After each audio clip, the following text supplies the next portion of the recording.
Good evening and welcome to the Henry Schein Dental Academy webinar series. My name is Corinne and I will be your moderator. We are excited to welcome Dr. Austin Westover, a general practitioner and owner of Westover Family Dentistry, as our speaker today. Before we get started, we do have a few reminders for you. At any point during the webinar, if you have questions related to the presentation, you can type them into the chat box so Dr. Westover can answer them as we are going. If you have a more general question, please type it into the Q&A section of your control panel, and we will answer those live at the end. Also, Henry Schein is not offering CE credit for viewing or attending this presentation live or on demand. And this webinar is sponsored by Planmeca. Dr. Westover, welcome and thank you for being with us tonight. Hey, thanks so much for having me. Appreciate it. So basically, this is one of my great big passions in dentistry is just the digital aspect of it. So a little bit of basic stuff about me. I grew up in Southern California, outside of Los Angeles area, a little place called Palos Verdes. Got my bachelor's degree from BYU, graduated from VCU's School of Dentistry in 2011. And currently I live about an hour and a half west of Washington, DC, kind of just outside of all of like the hustle and bustle and suburbs. You go past that and then you go past all like the cow farms and everything. And it's kind of a little city, which is great. It's been really nice, nestled in the Shenandoah Valley. Love it out here. I've got 4 wild and crazy boys who keep me occupied when I'm not working. But overall, as far as my journey goes, I graduated in 2011, went to practice with someone else, and he had a E4D system. So pretty much from day one, I just kind of jumped in and started playing around with it. Never really got any training, but just kind of picked it up as I went along. Back then he was taking the model, like he would take an impression, traditional impression, he'd pour it up, he'd then take a handpiece, kind of drill out around the margins. He would then scan it and then basically scan the stone models and then design and make the crowns. And it was something that he did himself after hours. And it just seemed like it just killed him. And I kind of started, I would take a triple tray impression, trim it down, scan the impression. I felt super cool and fancy doing that. And then, moving forward, I went in, got the Planmeca, one of their cone beam machines 4 or 5 years ago. And then most recently, I got their new milling system in January of last year. And have basically been able to kind of take digital dentistry incredibly far. I think one of my big problems is that I try to kind of figure it all out on my own. Most of it's pretty intuitive, but one of these days I'll go and actually get some training. Back in, let's see, when was this? A couple of years ago, right when COVID hit, I just built this building from the ground up. And literally, I think like a week before I got my certificate of occupancy, the governor of Virginia shut us down for being able to practice anything but non-emergency dentistry. But overall, we kind of went a little crazy, tried to make it feel really homey and comfortable. Just try to get people out of the mindset of like, I'm in a sterile dental office, and just more comfort and kind of peace, if that makes sense, for what you can get. And fortunately, we actually did win the American Dental Association New Office Design Award last year too, which was pretty cool. Now I just have to spend the next like 40 years paying for it, but eventually it should be paid off. Overall, this is my favorite room at the office. This is my lab. So I kind of did one of those panoramic views. So if you walk in, it's just like a galley style, but basically this way you can kind of see everything. So I've got the original E4D mill from like 2010. I think they call it now like the Plano 40. Then I've got the original glazing oven, 3D printer, wash station, press down machine, sintering oven, the new 50S mill in the back corner there, design station, then your lathe and pressure pot and such. I just ordered a couple new like super beefy 3D printers. So fabrication in office has always been something really, really fun for me. I enjoy being able to take a case and start with like nothing, right? Do a digital scan, and at the end, watch the whole fabrication process and deliver it in the patient's mouth, and just kind of feel that personal pride of like I was there every step of the way. Like I did this whole thing and seeing the final outcome. It's really fun for me. So I feel like a lot of dentists talk about after they've been doing it for a while, they feel kind of burned out, doing the same thing over and over again. And I've never really felt like that because I always feel like the things are kind of pushing forward and pushing forward. So like this year, my plan is to really streamline my process for implant hybrids. I've delivered a handful now that I fabricated in office, and then flexible partials. Once I get that new 3D printer in with some of the new materials, I'm doing milled and 3D printed full dentures, but partials are kind of the last thing. I guess ultimately my goal is to try to pretty much eliminate the lab entirely, or maybe even just if I'm really busy, outsource some of the design stuff, but at least do the manufacturing in-house. And honestly, I feel like the future of dentistry, if we were to like look into the future 5-10 years, I think we're going to see that most offices are going to be doing the vast majority of work in-house. I think this is the future of dentistry. I mean, the cost of all this stuff is going down. I know my Planmeca cone beam, right? I got that in, I don't know, 5-6 years ago, and it cost me $140,000. And I think they're selling the same machine now for like 80 or something. So anyways, now's a really good time to start looking and yeah, going in. And not that I'm like super in for Planmeca, right? I mean, it's not like they own me or anything. No, I'm just kidding. But no, I am a key opinion leader for them. So, which is fun because I get to see some of the newer cutting edge stuff. But they approached me because I was already fully invested in the system, knowing that I've been a longtime user and kind of moving forward. So, but today we're going to go through a handful of patients and hopefully talk a little bit about how technology's made it a little easier and how to increase patient retention and referrals and how it's affected my reputation overall. So feel free, ask any questions. Throughout the process, growing up in Southern California, I'm kind of an informal person, and I've never really minded speaking in front of people, but I kind of feel like I'm just speaking to myself right now, which is kind of weird. So any interaction I'm a big fan of. So feel free to throw anything out. But the first step of any digital process is you've got to have really good records, right?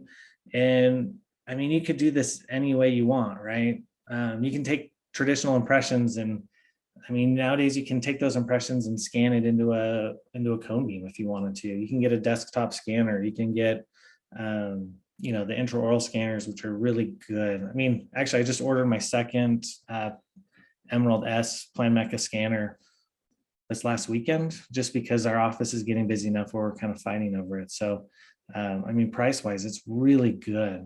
So for what you get.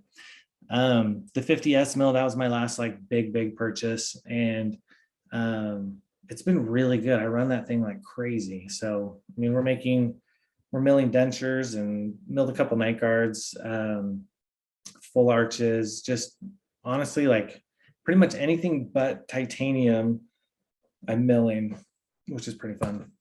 So single implant restoration, I mean, honestly, you could do this. There's so many different ways you can approach this.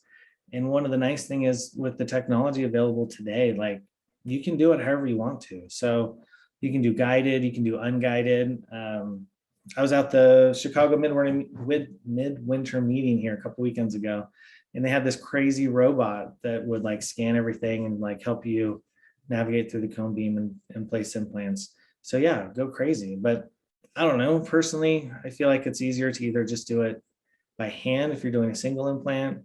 If I'm doing multiple implants or full arch, I prefer doing that guided. So I basically just pull that all the data into Remexis, which is Planmeca's like umbrella software. So I would scan it, do a cone beam, merge the two images together, and then from there you can fabricate a guided a 3D guide, and you can just print that or mill it if you really want to. You can do screw retain, you can do custom abutments, you can do one of my favorite if I'm really busy is sometimes I'll just scan it, send it to the lab, and then have them send me back the design, and then I'll just mill it in-house. And it's like a fraction of the cost, and that doesn't really take a whole lot of time at all. So looking at the Planmeca's version, I'm going to talk a lot about Planmeca just because that's what I have. But there's other programs out there. Originally, I used kind of a free software that you pay per export, but it was kind of clunky, and I only used it so often that it seemed like every time I would go to use it, they would have launched an update, and then I have to refigure out the software, which was a pain. So literally, I would do it at night. I would like take the cone beam, throw it on a jump drive, take the intraoral scan, throw it on the same jump drive, bring it home. I'd like throw Netflix on or whatever, which let's be honest, that's probably what most of you guys are doing with me talking in the background right now. And yeah, just throw, be watching a movie, and then I would kind of play on the computer for an hour or two and then save the STL and take it back to the office. But after a while, I just got sick of it. So I hated pulling things and having to export and import and like relearn all the software. So when I got this, it's super simple. You've already scanned it in the software. You already got the cone beam. So merging takes like 10 seconds. And then I would already virtually place my implants when I wanted to figure out whether there was enough bone, whether I was getting close to any anatomy that was going to be in the way. So it's all there. And then from there, literally I open up this one panel, and then it's like, you click a few buttons. One of my guides doesn't fit with the standard, so I just changed like one or two of those measurements.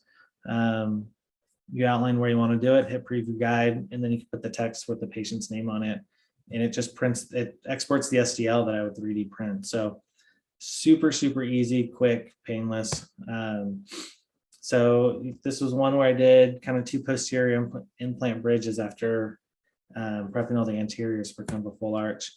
So, but basically, the process would work. You just kind of, let me go back here. Let's see. Let me check. Yeah. I thought I had a picture of one of the printed guides, but when, so that would be as far as placing the implant. You could do it freehand. You could use the guide. All of it's super easy in-house. And I think the last time I sent out a guide to a lab, I think it was like $300 or $400. And nowadays it's you're probably using like $10, $15 of resin to do the same process. And, it might take 15, 20 minutes to do. So in my mind, instead of like working extra patients and like digging around in people's mouths, like hunched over, if I can reduce my overhead by playing on the computer, I mean, that's money back in my pocket that I didn't have to like work as hard for. So especially since this is the stuff that I just love to do. So the implant stuff I typically do mostly myself. That being said, a lot of the crown and bridge stuff I do just have my assistants do, like your single units and those sorts of things. They do most of them. Anyways, once the implant's in, you can restore the implants as well. So with this process, basically, I would scan the quadrant with nothing in place, so that way I could get kind of the embrasure of the tissue. Scan the opposing, which you don't need that much data for. Scan the bite, and then this is a BioHorizon implant. So there's a scan body. You just snap it in, take an X-ray, make sure that fits. Scan that in, and then the software system that you're using to design all the stuff actually will just read that scan body, virtually place the implant for you, import your abutment libraries, and you can design on top of that. So one of the things that I really love about this is it eliminates the cost of an implant analog, pouring up the model. These scan abutments are reusable. So I think they're like 50, $60 for this system. And I don't know, you can scan a ton of people before it starts to break down. So instead of blowing all that money on these like disposable items that get burned up in the lab bill, I'm able to do this and then basically make it however I want. So with BioHorizons, which is what I do most of my implants with now, they've got the tie bases and the different sizes based on what size implant you're using. So the software, you can basically design the crown over the implant, and then it will design the custom abutment inside of the crown, and it will export the 2 files. And then you just put them side by side in your little puck. The machine mills it out. You glue the abutment to the crown or to the tie base, and then deliver that, and then cement the crown on top of the custom abutment. Or if you prefer screw retained, it can actually combine those two into just one crown that the tie base then slips inside of. You just mount that, and then you've got your screw retained restoration. So the software available nowadays is totally flexible. Was it the system Planmeca uses? It's called PlanCAD Premium. It's basically like ExoCAD with a Planmeca overlay. So Planmeca took that super robust lab software and is able to incorporate it all, so everything's smooth and there's not all the import export and things like that. So that's where most of the stuff has been designed on. But yeah, so most of my implants I'm doing this way, or if I'm really busy, to be honest, sometimes what I'll do is I'll scan and then I'll send that out to a lab or a milling center. Then they'll just mill the custom abutment out of titanium, and they'll email me the STL file.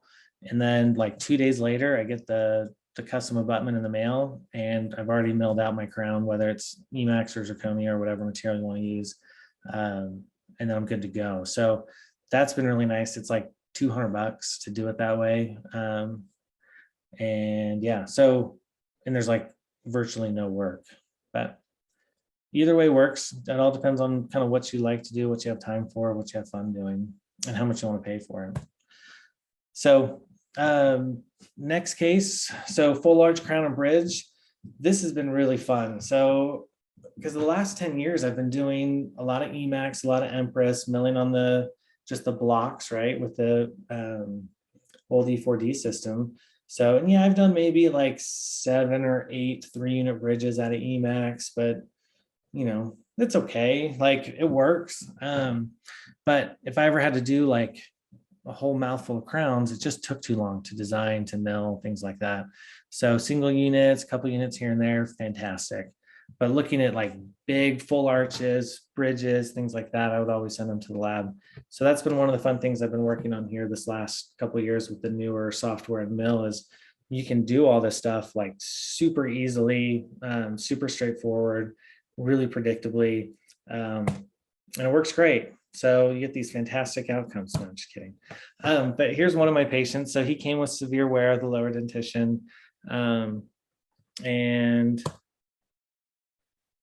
that's kind of what we were looking at here. And we're able to just prep everything down. Oh, just so you guys know too, I'm definitely not like one of those dentists that's like a big, like I do everything for presentations and I've got this big studio and I take professional photos. Like honestly, most of the photos you're going to see in here are like straight off my iPhone where I just snap a quick photo. You know, so I look at things and I think, yeah, could this be more, could this be better?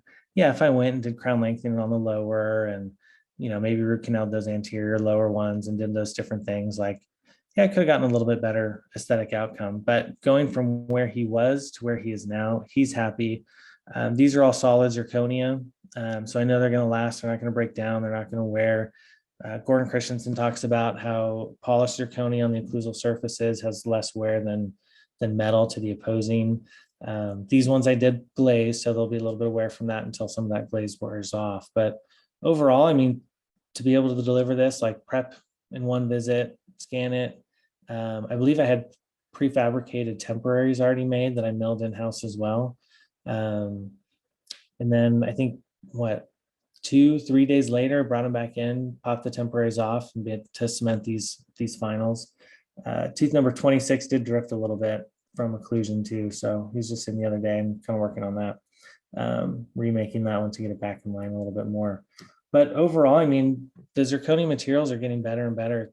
This one, literally, I didn't add any stain or any staining to it. I just glazed it. So to give it a little extra shine. Here's another patient. I couldn't find his pre-op photos, but you can see his upper just didn't have any teeth, didn't want anything removable. We took out tooth number 5, and then basically we just kind of did a roundhouse bridge. This one I added a little bit of incisal staining, not a lot, just to give it a little bit more increased translucency. But overall, that's all one solid fixed piece of zirconia. Added a little bit of extra strength in the anteriors there, just because it's kind of a long span for zirconia in my mind. But overall, he's been wearing that for, I don't know, 6-10 months now. Haven't had any issues with it. I'm going from where he was. to that. I mean, he didn't have a partial or anything. I wasn't quite sure how he was eating, but again, same kind of thing. We scanned it, designed it. Both of these cases with the newer software, I mean, the design process just takes a few minutes. Like, I don't know, I probably spent 15 minutes on that. And then milling it, really it just kind of runs in the background. The mill time does take a while, but let that mill in the background while you're working, pop it out, sinter it. I usually sinter that overnight, and then a little bit of stain and glaze, and you're up and running. So literally, like people like this, what you could do is you could prep in the morning and deliver a full roundhouse case by the end of the day, and still see patients in between. I mean, that's just phenomenal. I've always hated like temporaries falling off, the feel of temporaries, the look of temporaries. Patients hate them. Yeah, this way you just kind of avoid a lot of those issues. So those are some things I really like. The patients really like it too. I've had a lot of patients even more recently coming in saying things like, well, you know, I've heard that like you can do crowns in a day. I was wearing a temporary and it kept falling off, and I was complaining to a coworker, and they were like, oh, well, Dr. Westover just does all of those in a single visit, or, oh, I only had to wait for a couple of days for mine. The biggest thing I've really liked about bringing more stuff in-house and kind of cutting the lab out is just the turnaround times. So, you know, I can turn around an implant crown in like 2-3 days versus waiting the 3 to 4 weeks by sending it to a lab. And then like the ROI on this, I mean, this case right here, like, I don't know what your lab bill would be for, I don't know, what is this, like a 10 unit bridge? Like, but as far as materials, I mean, you get one like puck of zirconia, like the super fanciest, most expensive zirconia, you're looking at a couple $100 for a puck. And, you know, you can get 15 to 20 units out of that. So, I mean, literally, I think it's like $10 to $12 a unit as far as material goes. I mean, with some of the bigger cases I've had, some of the implant hybrids I've had, I think I paid off like my whole system within a year. Like I probably paid it off within a few months, just from what I've saved on the lab bill. It's really remarkable. So I like it. It also means I can take patients where I don't have to charge as much. If like I see someone I really feel for that needs a ton of work, like I can reduce that fee to something that's achievable for them, but still worth it for me, which is one of the big reasons I went into dentistry anyway. So it helps me kind of give back a little bit where needed. And then on the cases that kind of the more normal cases, it helps pay off the equipment and all of that. But really, at the end of the day, the main reason I do this is just because it's fun. Like I just enjoy doing it. It's like art. What was that? I was listening to a book by Brene Brown, and she was talking about like some keys of being happy. And one of the things she talked about is art. Everybody needs to have some creative outlet in their life. In her book, she was talking about, she went to some like gourd painting class or something. It doesn't matter what it is. And as I was thinking about it, I thought like, this is my creative outlet. This is my like artistic outlet, which I don't know, I'm sure there's more fun ones and people who are way more artistic than me, but overall, like I get that, like, I just have fun with it. It's really nice. So full arch implant restoration. So this is what I really got. This is like why I invested in the system. So I was doing more and more implant hybrid cases. I was looking at my lab bills of like 8 to 12 grand. I was doing a lot of the hybrids where you'd have the titanium bar wrapped in the PMMA material, or like a composite acrylic, or different things. And they look really, really good when you delivered them. But as I'm seeing them at follow-ups a year, 2 years later, a lot of that kind of luster and the sheen is kind of worn off. But I've seen a handful of actually my very first one that I did was a full arch zirconia bridge. Way back when. I had no idea what I was doing, and turned out really, really well. And I got lucky. But that one, the sheen, the luster, the looks of it it's just held up a lot better over time. The vitality and everything just looks a lot more natural. So, but the lab bills for the zirconia were like way more expensive than the traditional like bar over the bar wrapped acrylic or whatever. And then also I was getting some case reports of people saying like they would get like a smell because I guess the titanium bar flexes a little bit and causes micro cracks in the PMMA or the acrylic material, and bacteria gets inside of it and just can't really get rid of that. So when I started really thinking through the process, I realized that the zirconia, I mean, the material, like the puck's like not that much. So I think for a puck, for a fixed hybrid case, you have to get a really thick puck so it can actually fit the teeth in the gingiva. I think the one I'm using, it's like $300 and we can fit 2 like arches on it. So my lab bill drops from like 8 or 9 grand to like $150. Like it's crazy. I mean, it doesn't take much to be able to afford the system and the machine. So now keep in mind, I haven't really done a whole lot of training on this. I had a lab guy kind of walk me through it once or twice. So I'm still kind of playing around, but a lot of the stuff is so new. There's just not a ton of training out previously, but actually there's some good stuff that's just coming around nowadays that I'm looking into and I'm really excited about to hopefully streamline some of this process. So, but basically this is my second one I've ever done. So the first one was the lower on the same patient. So I did the upper. Lower I was able to complete a little bit quicker just because healing times were a little faster with the type 1 and type 2 bone versus the 3 and 4. But I think it looks good. It's got good luster. It's got good shine to it. The pink gingival staining is something I'm not super experienced with at all, but I have a lot of fun doing it. And I don't know, I think it looks really good.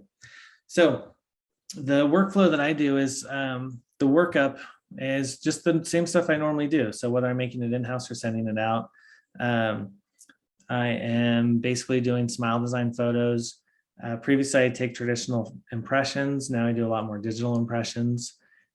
Take the cone beam, kind of stitch everything together. And then from there, I've had a couple cases where, because I'm trying out different workflows, but one where we did everything digitally. So we scanned digitally, we took the cone beam, I merged the 2 images together, and then imported that into the Implant software.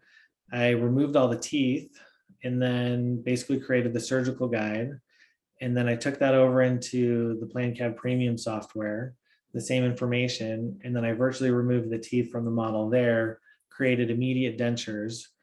So the date of surgery, patient came in, we took out the teeth, popped the surgical guide in, popped the implants in, delivered the denture.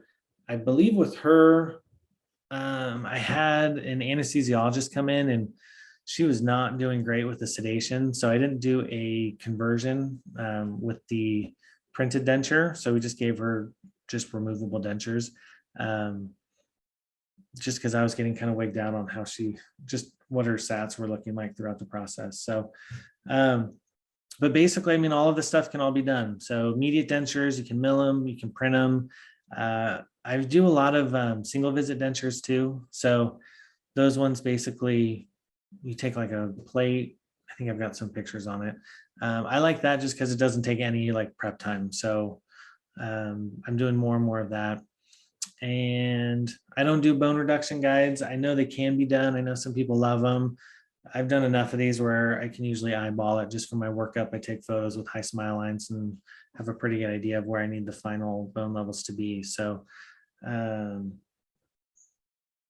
yeah, then data surgery, you can do extractions and immediate implant placements. You can do delayed implants. You can place the multi-units immediately. You can do conversions, removables. I mean, all of this stuff is all doable without ever even sending anything to the lab. And then, when you get time after everything's healed, you can do intraoral scans of the abutments, or you can take traditional impressions and scan the models. I've done it both ways. I'm still doing a PMMA provisional just to kind of double check everything, make sure it looks good prior to finalizing it in zirconia. I'm not really sure why I'm doing that because I feel like the PMMA is like almost as expensive as no, it's cheaper, but the amount of work and stuff, I almost feel like it's just worth it to go straight to zirconia. I don't know. And then you can mill the zirconia, customization, characterization. Oh yeah, here's that case that I talked about. So I had everything all pre-planned. So I was able to seat that guide. and pop the implants in. I personally like to do 5 up top, or 5 to 6 up top, 5 on the bottom. Here's a patient who left is where he started. The right, that one was just, we did immediate removables, placed the implants, and we made the single visit dentures. So the way this process works, it's one of my favorites. We take these base plates, right? And they're thermoplastic. So we take it after the teeth are out and the implants are in. I kind of size it based on the arch. So we take a alternate impression, pour it up in quick set stone, and then figure out which size. There's like A through F. And so you kind of figure out what size it is, try it in the patient's mouth, see which one that you like, the teeth and everything, it looks good. You drop that into a pot of boiling water for like 30 seconds and the pink part becomes malleable. So you can then adapt it. So then you kind of press it into that model and you adapt it and you basically treat that denture base almost like a custom tray. So you trim it back like a millimeter from the depth of the vestibule. You get it seated, you get it kind of locked in as much as you can. And then from there, what I'll do if I'm doing a conversion is I'll do just a quick bite registration to get where the abutments are. Grind that out. And then place my temporary abutments on. I like the rubber dam to keep the acrylic from going under the tissue. Add the acrylic, lock it in.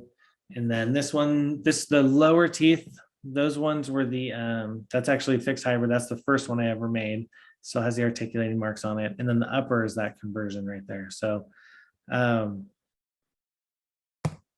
and all of that's done with kind of this single visit. Or, in this patient, like that's what he went home with, the removable one that we fabricated immediately post-op. So they look good. They look fine. It's a temporary. The patients are happy. They definitely look a lot better than when they walked in. So this is what the final design looked like on the one that I did. This is right out of the CAD/CAM software. The implant system. Let's see. Yeah, so the implant system I'm using currently I have to take like a little chimney coping and then basically seat that and cement it into place. So the zirconia sits on that. One question is where am I getting the Boyle immediate denture plates? So the company is called Benchmark Dentures. So the guy who started it, his name's Dr. Aloof. He's down in Roanoke, Virginia. He kind of helped develop it with a prosthodontist down there. And I used to work a lot with them on mission trips. So I'd go down and just spend 2 or 3 days making dentures for people that were edentulous in like rural parts of Southwest Virginia. So he kind of built this big trailer, developed a system, and it'll be great. We'll see. We'll typically go down and we'll deliver something like 80 dentures to patients. They just come in, make the impressions, and like go home with dentures. So that's kind of where like it really got into it, where I got trained on it and where I got to practice it. And it's pretty fun. So I'll do that with patients. It's like a super cheap way if they can't afford anything else. It works great for these conversions or temporaries or hybrids or things like that. So if you want to, I'll put my email at the end of this slide. So feel free to email me and I can get you more information on that and get you in contact with them. But I'm a fan. It's quick. It's pretty easy and it's fun and you get good outcomes. So anyway, so I took the design, milled that out of the solid zirconia, then had kind of some support structure. So that's kind of from the other side. And then after it's centered, I went ahead and glazed it. I could have done a lot more customization on the teeth here. But I got the pink looking good. I got a little bit of incisal edge, got a little bit of kind of the interproximal to give it some depth. Yeah, if I had more time for this case, I probably would have done a little bit more translucency on the incisal edge, maybe a little more color on the cervical third, maybe a little bit more characterization and customization. But overall, I thought it looked good. I mean, he's got upper and lower now, and he's happy. So it worked out well, and I didn't have to pay a $10,000 lab bill for it. So Worked out well for everybody. Um, one more case I do want to talk about as far as that I think that really highlights some of the benefits of being able to do this in-house. So I had a patient, so she and her husband had retired. They decided they just didn't want to sell their home, or they didn't want to live in one place. They wanted to just travel around. So they sold their house. They bought an RV trailer, and they just would like drive around to different places and visit their children. And that was their home. All of their mail was delivered to one of their kids who would scan it, and they would just, I don't know, look at it online and do whatever they needed to do. She happened to be driving through my town, and her bar retained upper denture broke, and it was non-repairable. So I was like, yeah, no problem. It looks like it's a hater bar. We can go ahead and fabricate a new one. So took some impressions, sent it to the lab. 2 weeks later, they sent back a wax rim, sent the wax rim back. Couldn't get the hater bar clips to really fit. Had to go back to the lab. We tried, and I guess it's like the super old system that I had never heard of. But fortunately, my lab guy worked in the military for like 30 years, and he's like 100 years old and does these amazing dentures. So he got me all the parts and pieces, ordered it. We tried to get it to fit, but the bar itself was worn down. And if you look in the corner, you see there's like a little pin on that upper left corner. She had that on both sides. And there was a hole on the titanium bar intraorally. And she would pop the denture in place, and then she'd reach back and she'd push the 2 pins in. And without pushing those 2 pins in, the yellow clasps didn't actually hold it. It was really just those 2 pins.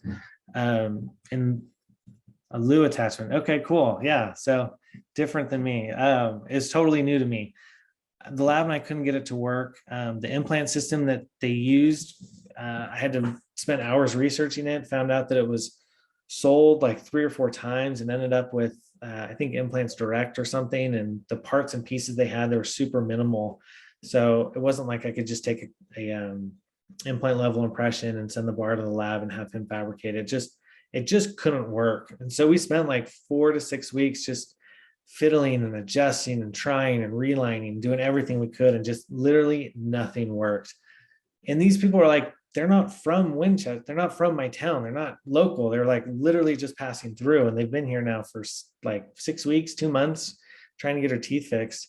And finally, I'm like, you know what? Let's just switch gears. Let's try something totally different.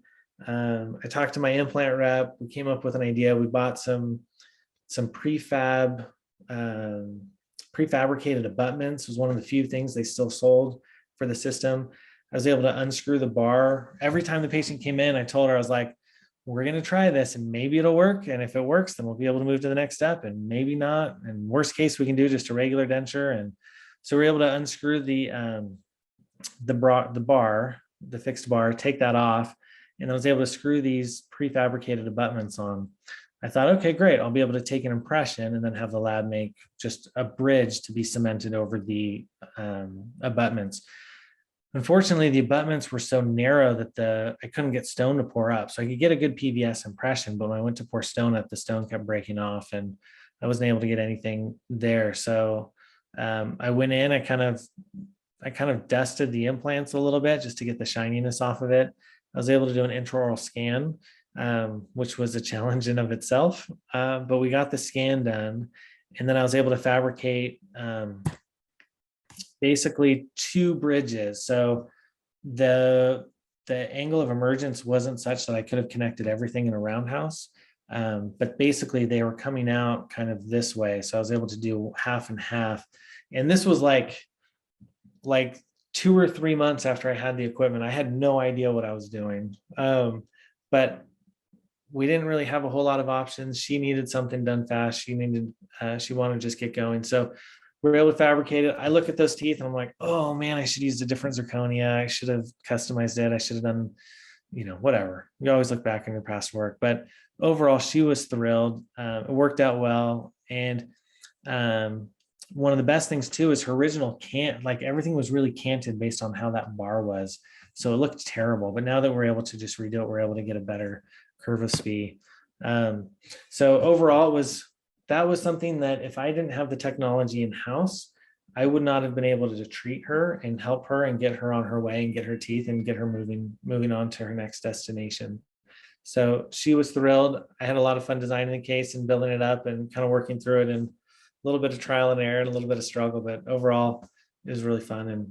And I thought that case really typified one of the main reasons that I really like to do this and really get into it. And now there's a lot of people that are starting to really train not just lab techs, but dentists on how to really take this technology, incorporate it in your own office and really benefit your patients, doing it quickly, cheaply. And in my opinion, kind of better. I'm seeing a lot of stuff coming out of labs. I mean, the labs are doing the same stuff. Like once upon a time, they're hand waxing and casting and stacking porcelain. But I mean, let's be honest, most of them nowadays are using a lab mill. They're designing it, sending it to the mill, popping it out, doing a little stain and glaze and sending it to your office. I don't know. I feel like it's just, I enjoy being able to kind of cut that out and just do it all in-house and do it myself and have my hands in it all. Maybe I'm a control freak. I don't know, but I enjoy it. I love it. It's lots of fun. So that's pretty much it for kind of what I had. You all were terrible and didn't send me lots of questions throughout the process. So we have a few. We have a few. So, but I'm hoping it's because you were saving all of your questions for the end. So what other questions can I answer? All right. So we have a few questions from Dave. The first one asks, do you use any designers for your cases? If so, any suggestions? Yeah, so I've done just recently, I've sent, let's see, one set of dentures, and I did one fixed hybrid I sent because I just didn't have time to do it. And I used Evolution Lab, Joshua Jackson. It's his lab. Yeah, they did a great job. I mean, I sent it, I think it took them like 3 weeks to do the design, but I just sent them all the scans. They were able to orient everything and send it back. I haven't seen the patient to deliver it yet, but it looked really good from what I milled out. So it should work. But a lot of people have been using him and been very happy. So I've been happy with that. And then for the abutments, the True Abutment Lab, I've been using. They have their own scan bodies, so you have to buy those, but they're like $15 and they're reusable. And they're the ones that I'll scan it, send it, and then they'll send me back the milled titanium base and then the STL for the crown. And I think they charge like 200 or 215 bucks a unit. So it's really not bad. Okay, great. The next question asks, what 3D printer are you moving towards next? Oh, so I bought the Einstein printer. I guess it's like the same company that did Envision Tech. I can't say anything about it because I don't have it. I did see them at the Chicago Midwinter meeting. And she said I'm like one of the first in line for it, but I guess a lot of their company is based out of the Ukraine. So we'll see. But supposedly my stuff is in the US, so I'm hoping I'll get it. But it's supposed to be really amazing. There's a few guys that I follow pretty closely that have been beta testing it, and I'm assuming are key opinion leaders for them. But I'm seeing some of the results that they're getting in the speeds and the materials, and I'm really excited about it. So it's much better than my like $400 3D printer I got from Amazon that I have been using. All right. Well, that seems to have answered all the questions, which meant your presentation went into great detail, Dr. Westover. That's awesome. Well, thank you. Either that or everyone was asleep or had too many glasses of wine, either or. All in good fun. All right. Well, thank you, Dr. Westover, for the great presentation this evening. And thank you to Planmeca for sponsoring this webinar. If anyone does have any questions, you can always email us at webinars@henryschein.com. Dr. Westover also has his email on the screen. To view and register for upcoming webinars, please go to henryscheindental.com/webinars. And as a thank you for attending, everyone will receive the recording via email in the next week. So thank you all for joining us, and we look forward to seeing you on future webinars.